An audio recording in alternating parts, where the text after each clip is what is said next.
Hello, guys. Welcome to FootySays. I'm Ranty, your host for this interview. It's a great pleasure to be with a professional football agent who goes by the name of Eddie Duah. Eddie, how are you doing today? Ranty, I'm very well, thank you. How are you?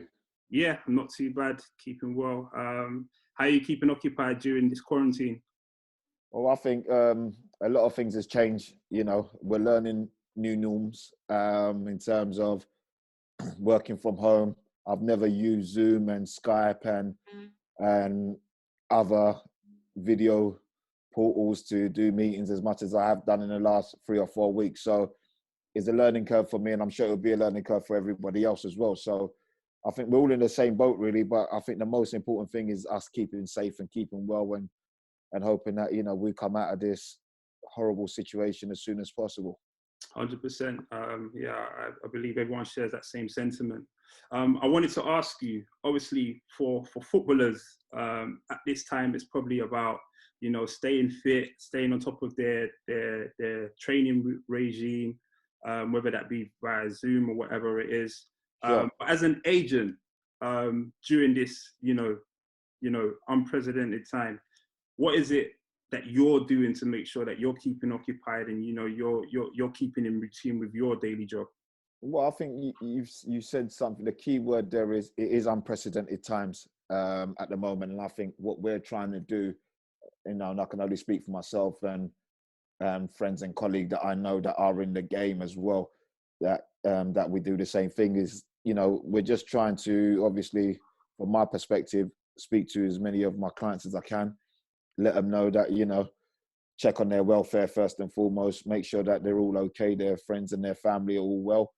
And then, at a time like this, business comes second. But, we have to be, practical and know that we are still agents and there is still a business that we have to conduct and there's still things we need to execute. So, we're just trying to make sure that everybody's really is okay and fit and well. But I think after that, we're just trying to find a routine, find a pattern that works for us and find a new way of working. Like you said earlier, this is a new norm and it's not just for myself, it's for everybody. Because I think we're all in, well, I know for sure we're all in the same position, but, we're just making sure that everybody's fitting well and giving them information and making sure that, they're up to date with the information. And I know the clubs are doing a great job in letting the players know exactly what's going on. But I think from our perspective, we have a slightly different role and a slightly different relationship with players. So we can speak more personally and more openly about how things are looking and maybe, than the clubs can. But I think, we're just trying to make sure everybody's okay. How are you finding balancing, obviously dealing with the business side of things, as well as making sure that your client is, mentally in a right state to ensure that, everything is running smoothly in terms of potential deals that could happen and stuff? Well, I think first and foremost, the mental side of it has to be at the top end of the order, because I think without their mental state being sound and well, everything else really comes secondary to that, So it's just about making sure that everybody's okay, everybody's happy, well, as happy as they can be, and making sure that, they're informed, because if they're informed, then it helps a lot of their mental state, and I think with this current situation, everybody's in the same position. So it's easier for people to kind of see what's going on, and as opposed to footballers being in a bubble where they don't usually receive information that's going on publicly, if you like, because they are so focused and they are so wrapped and cocooned in their environment. But I think with this pandemic, everybody knows what's going on because it's there in everywhere we go, on TV, on radio, on billboards, and, so everywhere around us is there. So they know it's something that is not just, affecting them as an individual or affecting them as professionals, is affecting the whole society. So, they're human beings. They understand. They have friends. They have family. So, they know that at this present moment in time, football will come secondary to that. And, like I said earlier, I think it's my job and those like me to make sure that the players and families get the right information and, we're taking care of them in the right way. You talk about, being occupied with so many things in terms of your profession. I mean, for an agent like yourself, what does the day-to-day entail for you? Like, what keeps you busy? What keeps you going? I think, usually, in normal circumstances, you'll be out at games and, you'll be taking in 3 or 4 games a week, possibly even more. But, you're out at games, you're speaking with clubs, you're speaking with chief execs, you're speaking with directors of football, you're speaking with players, you're speaking with management. So your days are pretty back to back. And on top of that, you've got other commitments in terms of meetings, commercial meetings, financial meetings, and brand meetings. So there is a lot of stuff that will take up your day and will kind of give you a full-on day. But, that's the kind of running or the day-to-day of an agent, because if you are cut from that cloth and you want to make sure you put your client in the best possible position, which is to make sure that all the elements that he would need in terms of growing up and developing into a professional player and also developing into a brand, all them elements are taken care of. And I think, as an agent, I certainly see that as a massive, massive part of my job in this day and age, to make sure that not only are the players taken care of on the pitch, but also taken care of off the pitch as well. Because, life after football is equally as important, because we all know and we've all heard horror stories about players falling into hardship after, within 3 to 5 years after retiring. And I don't think that's something that I really want to have any of my players or any of my clients experiencing, Yeah. No, I mean, you talk about like the marketing aspect of, being an agent and obviously looking after your player in that regard. Like, we hear so much about how, for instance, the likes of Paul Pogba, obviously he gets criticised because of, how he markets himself by Sure. quite a few pundits. None more so than Graham Souness, as a lot of people will know out there. As an agent, what do you do to ensure that your players, obviously, whilst trying to be a commodity, are also focused on the pitch as well? How do you find that balance? How do you ensure that focus is still on the pitch? What I like to do is always remind players of what got them to notoriety, which is their talent of playing football. That's their God-given talent. So first and foremost, you always got to go back to the source that got you to that place, that recognition, to that stage, to being able to put that shirt on. And I am a strong believer in that if you know where you're from, you'd always know where you're going. But at the same time, to answer your question, I know you mentioned something, you mentioned Paul Pogba and, the kind of flack that he's coming for with regards to Graham Souness and such. But you also have to remember, Paul Pogba is a massive player. Yeah. He's a huge player on and off the pitch. He has built himself up to a superstar on the pitch. And rightly so, because he is a phenomenal talent. And he's someone that I have a lot of respect for and admiration for, because I know where he's come from. I know his family. I know what he's had to go through. I know, what they're about. So for me, I'm maybe speaking more from a position that not a lot of people will see. So, Paul is a player that he has all the ability in the world. And I know he's coming from a lot of stick because, he's almost carrying the weight of Manchester United on his shoulders for reasons that he couldn't control in terms of price tag and salary. But I just think that put that aside, a phenomenal player, and he's proved himself time and time again. I don't think anybody can go into a World Cup and win a World Cup and win the stuff that he's won at Juventus and before now, not being a top player. And you don't become a bad player overnight. So Paul is a phenomenal player first and foremost. So we have to establish and acknowledge that. But I think where he's coming for stick is that when a club is not doing so well and you are the face of the club, you have a caricature that's as big as the club or big as you, and you don't perform, or your team is not performing, you come in for a lot of criticism, because human beings are human beings. If things go wrong, they will want to point a finger. And I think it's easier to point a finger at someone like Paul Pogba because of the transfer fee, because of the salary he collects, and also because of his image and his brand. For you personally, how do you go about scouting players? Do you go to estates? Do you travel the globe? What's the whole Yeah, process? no, I think I'm sure there's nuances to it, but no, there is nuances to it, but I think ultimately, I there's never a definitive or a rhyme or reason why you will see a player and you think that player will be better than that player. It's more of a feeling. mm, It's more of a feeling. It's more of a sixth sense, if I can say. You yeah, know, you may not understand exactly why that player is giving you that type of feeling, why that player is if you like, giving off that energy, but you just almost know that this kid has got something special. So for me, I kind of look at it, and my scouting eyes and my talent ideas changed over the years. Before, when you start, you almost looking at for the player, because as an inner city kid myself, we was built up on skills, speed, and tricks and flicks and everything else. And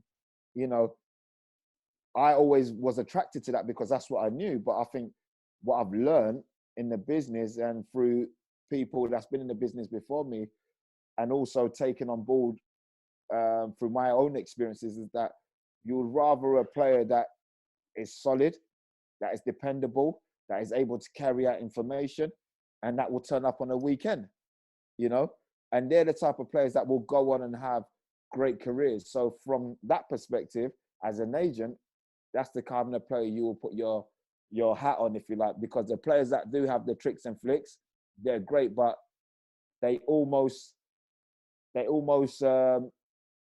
have something lacking, which will be the lack of desire or the lack of work rate or lack of something, But I just think, for me, my scouting has changed, and it's great. Listen, when you get a player that can do all of the above, tricks, flicks, do the horrible stuff, run, tackle, then you got a superstar in your hand, going back to like a Paul Pogba, But I think for me, my idea and my scouting eye has changed to the fact that I look for the players that would have that football IQ first and foremost, because without the football IQ, you're not going to be able to play football at any level. So if you have the football IQ and you have the ability to see a pass, make a run, execute that pass, see certain things on the pitch that other players do not see, you're able to kind of dictate the play better than most. You're comfortable in possession. You're comfortable under pressure. You're able to play in them hostile situations with someone tight at the back of you. So if you have them kind of characteristics, that's the kind of player that I will look out for. And, so for me, I always have this rule. If I see a player for the first time and he gives me that kind of feeling, I see him again second time, third time, I think, he's definitely has something that is worth pursuing, So I would always go after the third time to try and have that conversation with the player or his family or whoever his next of kin is, if it's a young player or, if it's the players of age, and have a chat with him and see what we can do. So, yeah, I mean, just to zero in on the UK alone, I guess my question was more so about what's the process? Would you have to start from academy level, grassroots? Does it vary? Do you find yourself at Hackney Marshes, for instance, just trying to scout for talent? No, definitely. I think for me, you're always going to find gems down, in at levels like that, and obviously, like I said, I'm an inner city kid, so I know there's bundles of talent from the inner city, and football is a sport that, unlike golf, cricket, or rugby, is played by inner city kids, So is a sport that you're gonna find the best players in the inner city. I mean, I've got friends, and I've played with friends that have gone on to, represent England and represent Captain Man United and play at the highest level. So these boys are all from the inner city, so I understand that. I grew up knowing that, and I think even if you go back and do your research, all the top players have come from that type of background, and I think having that level of, or coming from that background, gives you that little bit extra of an edge to want to prove something, to want to express yourself in a way that, A, is going to take you out of your situation, and B, you have that desire and that little bit of steel in you that you won't be denied, because you grew up, in that concrete jungle, whether it be north, east, west, south of London, and that inner city. So you have that inherent toughness in you. And I think that plays a massive, massive part in your development as a footballer. So, you know, you'll find that those types of players, you know, do well, do well. Yeah, I mean, you've spoken about the inner city, and obviously a number of players being produced, especially if you zero in London alone. Tons of talent from Jadon Sancho to Raheem Sterling. There's plenty of players, and even outside of London as well. I mean, for you, what player would you look back at personally and say was a success story for yourself? As a client? Yeah. I think for me as a client, one player that, you know, I'll always talk about that people may know or people may not know was a player by the name of Georgie Lakobe. You know, he played non-league at Dulwich Hamlet, and, you know, when I saw him at Dulwich Hamlet, he had all the physical attributes. He had the best physique and the best engine and the like a machine, man, that I've ever seen, you know, and what he lacked in ability, he made up for it in desire. And that was something that was his biggest gift, you know. And I remember vividly having a conversation with him and his family, his mum, and, you know, those around him that was close to him. And I remember saying that I think this kid has got the ability to go all the way, you know. And it was I was kind of looked at and thought, nah, this kid ain't going nowhere. You know, he's at Dulwich Hamlet. He's not the best on the ball. You know, he's got tons of work to do. How can he go on and be a professional? But for me, it was obvious he had all the attributes, and the stuff that he didn't have, he can learn. That's coaching. Positional play, that's coaching. Understanding where to be, that's coaching. But what he had naturally was all the attributes I listed before, you know. So I knew if I can get a coach that can see that and understand that and is willing to work with him and develop his natural talent, and also give him the coaching that he needs to be able to understand positional play, where to be, how to, you know, what side he needs to defend on. I just knew he just had the physicality and he had the pace and the strength to be a modern day fullback. And, you know, there was times where I was laughed at because they just felt this boy never had that ability to do it. And, you know, you fast forward 18 months, 2 years for the boy going from non-league football to Colchester, then from Colchester to Wolverhampton Wanderers, and playing against people like Tevez at Manchester City and doing well and coming off that pitch with Man of the Match awards, you know, and almost seeing people like, you know, Mick McCarthy sitting there praising him and understanding that this boy is a real talent, and as long as they can coach him, they will get a player out of him. So for me, that is someone that I believe was a huge, huge talent, and you know, someone I'm very, very proud of. But then again, there's another player like Kelechi Iheanacho as well, a kid from out of Nigeria that we spotted, and, you know, he went on and, you know, he had a boy from Nigeria in the village, and he got into the national team, under-17s World Cup in 2013, I believe. Went on and had a phenomenal tournament. And, you know, just from hoping to get into the national side, becoming a star, moving to Manchester City, having the impact that he had, scoring the goals that he scored, playing under Pep and Pellegrini and managers of that caliber, and also players that are top players, and being sold to Leicester City for, you know, whatever he went for. That was something that, you know, that it makes you feel good. It makes you feel that, you know, you are giving something back in a way, because these are the kids that, if you never had an influence in their life, they would maybe never get or reach the levels that, you know, they did, you know? Yeah. So, I mean, you know, you end up being very proud of that. Yeah, 100%. I mean, obviously with success stories also come difficulties in your industry, just like any other job in general. I mean, for you in particular as an agent, what difficulties do you encounter that, you know, just make you discouraged at some points, and, you know, make you feel like, you know, I need to get through this, but I don't know how almost. Yeah, I think, if I can be honest, and I'm sure I won't be the first agent that would, if they're being honest with you, that will tell you this. I think if you have a client and you found that client and, you've nurtured that client and you work with that client for a number of years, and I won't give any names because I don't want to chuck anybody under the bus. Yeah. But, you work with a client for a number of years, you put a lot of work and energy and effort into the client, and the client becomes the player that you always knew in your heart of heart it could be. And, he fulfills the potential or hits the heights that you knew he could hit. And all of a sudden, other vultures come around circling and offering him this and offering him that and swaying him and turning his head. Sometimes they get caught up in that because, as well as I do,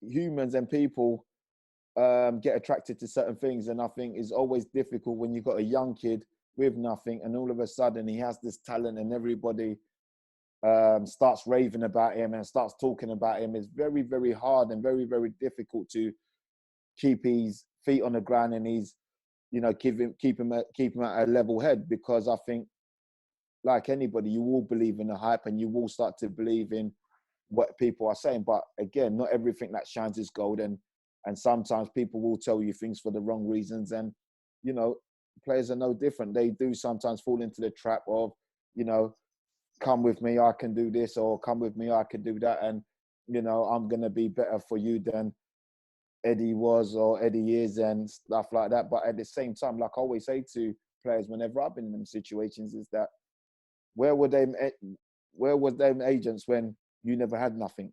Where were they when you needed that opportunity? Where were they when you didn't have a penny in your pocket? Where were they when you was on the come up? They didn't see you. They didn't have no time for you because you would have been a player that was on their radar. You see? So now that it's almost like this, everybody wants to eat, but nobody wants to prepare the food. Yeah. So now that you've prepared your food, everybody wants to come and enjoy that. But if you tell them to come and prepare it, they'll give you all the excuses in the world as to why they can't do it. And when you're young and you're coming up in a game, that does affect you because it leaves you a little bit bitter, it leaves you a little bit sour, it leaves a nasty taste in your mouth. But at the same time, you grow up and you realize that, this is the part and parcel of the game. And players sometimes will look after themselves, regardless of whatever you've done for them. And that's just facts. That's just, that's just human beings. Not everyone's going to be loyal to you. Not everybody's going to have that same vision as you because, like I always say, when you're hungry, you listen. You want to learn. But that same player that was hungry, that was listening, that wanted to learn, that wanted to do the right things, put £1 million in their bank account. They ain't going to be the same kid. They won't be the same kid. They can't be the same kid. Because now everything that made them that person that they was, 9 times out of 10, is financial pressure. Now that they have it, do they still have the same level of respect for you? Do they still have the same level of respect for themselves and in the game and wanting to be great and wanting to be even more successful? And I think a lot of them do get their heads turned. And I've been in situations like that where we've brought players through, nurtured players through that have become top players. And, we've ended up losing them for one reason or another. And 9 times out of 10 is always because they feel the grass is greener on the other side. Commanding my business in a nutshell, really, making sure players have that level of success on and off the pitch. Now, it's interesting everything that you mentioned because very rarely, especially as fans, do you hear inspirational stories involving agents. Sure. They're almost painted as the villain if you look at the Mino Raiola's. Because that's what sells, right? I was gonna say, I mean, like for you, why do you think the Mino Raiola's are giving this negative portrayal of them? Why is there such a negative portrayal of them? Because it's an easy target, right? It's an easy target, Ranty, because at the end of the day, Mino, agents like Mino, like myself and others, we would always want to do what's right for the player, and from the club's perspective, they will stress that they want to do the right thing for the player as well. And let's just say we believe that, okay? Let's just say we that is what they want to do. But at the same time, you have to understand it's a business. When you look at a football team that you support and you look at their badge, the crest on their chest or their shirt, right? I guarantee it's been around longer than any player. Yes? Yeah. Right? So therefore, the club has a duty of care to their fans to make sure that they are around longer than any one player, which I totally understand. Okay? But again, from my perspective, and maybe I cannot speak for Mino or anybody else, but I can all speak for myself and say that we want to make sure that that young player coming through or that player signing for the club has the best possible contract and is in the best possible position to be able to fulfill his duties at the clubs, let's say. So therefore, if we so happen to have a player that is rated as one of the best young talents or a player that the club has paid 90 million for, that's not the player's fault. That's not my fault. That's just the going rate. A player like, say, a Jaden, we use him as an example, or Paul Pogba that we spoke about before, he doesn't dictate that price. That's between club and club.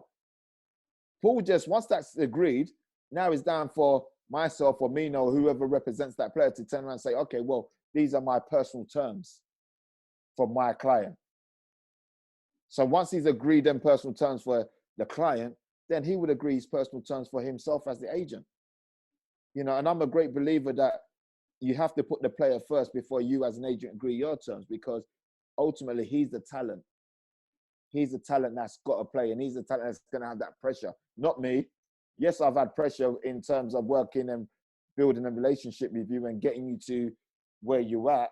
But at the same time, the ultimate pressure lands on the player. He's the one that's going to turn up on a Saturday with 80, 40, 50,000 fans screaming at him, depending what type of screaming, depending on how he plays. You know, FIFA as well, there was a lot of talk about how they were going to put caps on transfer payments and obviously there was a lot of talk about how that would affect agents. I don't know whether you were part of the meeting that happened a few months ago, but what was your take on that? Yeah. I mean, for me, that's a nonsense. That's a nonsense because that's a restrictive of trade, you know? Mm. And it's very simple for me. This is a rule that's come out to benefit who? Benefit the club? Because I'll tell you what, it's not going to benefit the club, because if I'm representing you, Ranty, and I know that we're in a business, and don't forget, like I said to you earlier, once you leave grassroots football and go into professional outfit, it's a business, right? It's a business. Make no mistake about it. So if I know that moving you to Manchester United or moving you to Arsenal, moving you to, let's say, Dog and Duck United, I'm going to earn, or the player's going to earn X amount of money because the club is saying that you can only earn a maximum of 50 grand a week here. When you know down a road on a 2-hour plane journey, you could go and earn £150,000 a week. Where are you going to go? You're then going to turn around and go make La Liga and Serie A the best league in the world, because the players are going to go for that, because the players understand what they bring to the table, right? You know, I had a player that people said he's going to come and do it for the money. He's going to come and do it. He's only doing it for the money. His attitude stinks, this, that, and the third. When at the end of the day, it's a business. He's got to get paid, because like I said to you, clubs have been around for hundreds of years. Players only have a limit on how long they can play football for. So therefore, there has to be that balance where, as an agent, you've got to do what's right for the player, because that's your client, and what's right for the club, because that's the place, that's where you're taking your player to. So it's got to be a balance. And I think clubs have to understand that in this day and age, players have a massive say-so, and agents have a massive say-so, because, you know, you've worked with a player for many, many years, and therefore you deserve a level of comeback. You know, you deserve a level of return. And if that return is not met by one club, then guess what you're going to do? Like you said, you'll go to Sainsbury's. That agent would take his player to Sainsbury's.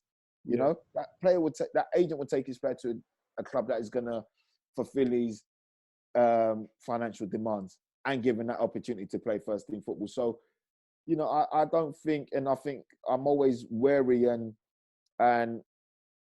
you know, for the league and for people that talk that way, because I don't believe they understand the game.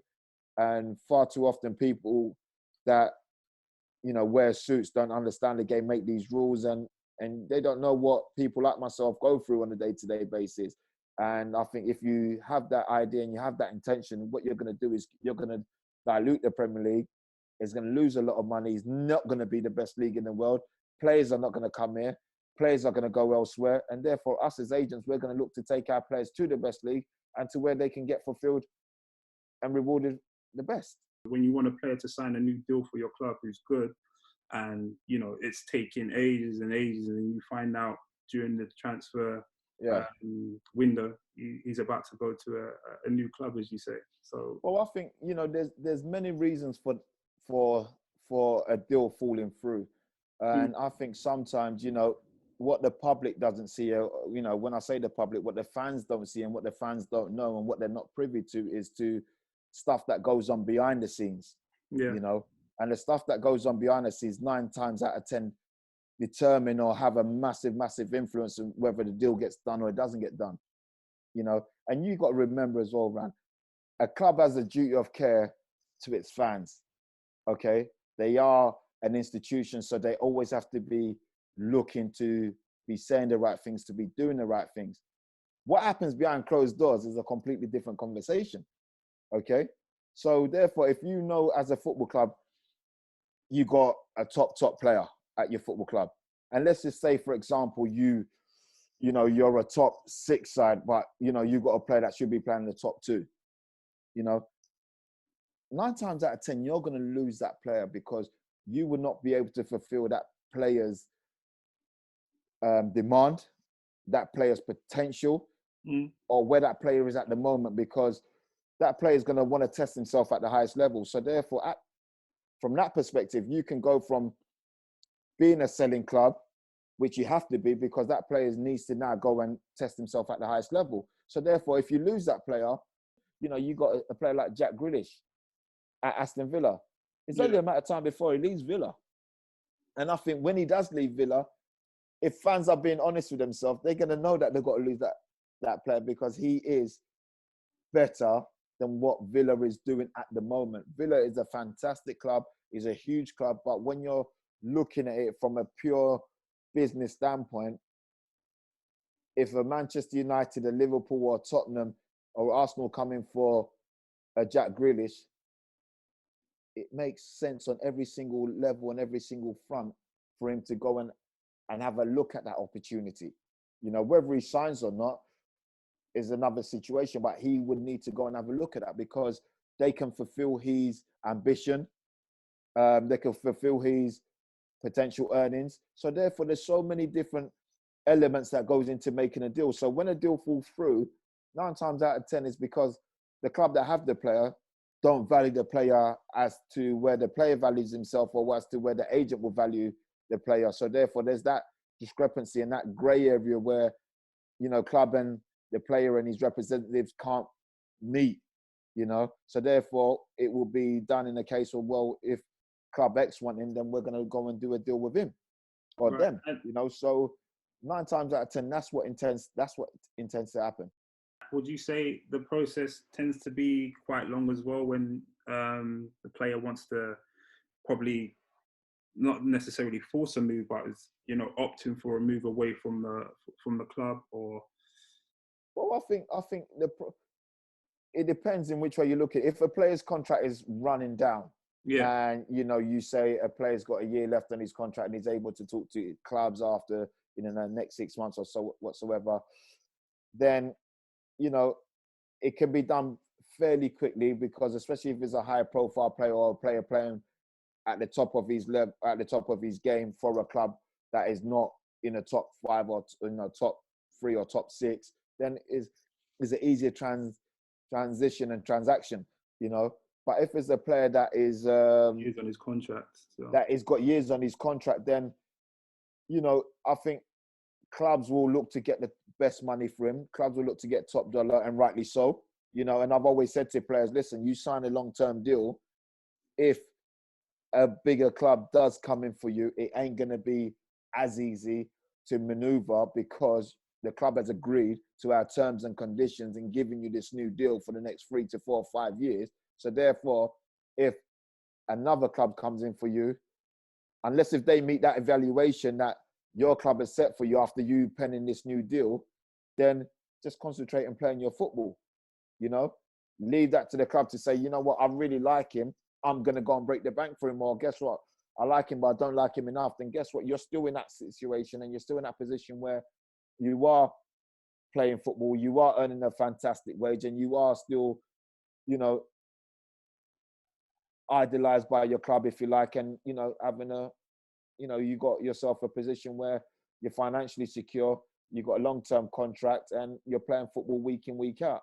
As a agent, have you ever been in a position where you had to help the process of a player being transferred from one club to a fierce rival at all? Has that ever occurred in your time? No, not personally. No, it hasn't happened to me. Say from, you know, when you say fierce rivalry, I picture in my head, you know, you're going from Tottenham to Arsenal, or from Man United to Man City. I know you know the agent that maneuvered that. Exactly. So, you know, for me, I've not had that opportunity thus far. But I think when you're in that situation, I think you've got to be a little bit, if you like, clinical in terms of your thinking and in terms of your judgment. You've got to make sure you know that transfer, that transition for the player going from club A to B, the player first and foremost understands what that move is going to represent.